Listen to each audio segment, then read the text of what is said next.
اعوذ باللہ من الشیطان الرجیم، بسم اللہ الرحمن الرحیم۔ جب آپ صلی اللہ علیہ وآلہ وسلم کوئی کلمہ ارشاد فرماتے تو اسے 3 بار لوٹاتے، یہاں تک کہ خوب سمجھ لیا جاتا، اور جب کچھ لوگوں کے پاس آپ صلی اللہ علیہ وسلم تشریف لاتے اور انہیں سلام کرتے تو 3 بار سلام کرتے۔ صحیح بخاری حدیث نمبر 95۔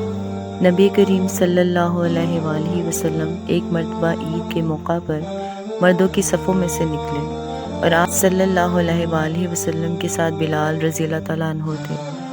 آپ کو خیال ہوا کہ عورتوں کو خطبہ اچھی طرح نہیں سنائی دیا، تو آپ صلی اللہ علیہ وسلم نے انہیں علیحدہ نصیحت فرمائی اور صدقے کا حکم دیا۔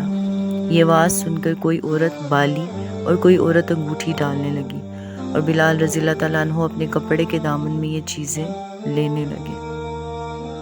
صحیح بخاری حدیث نمبر 98۔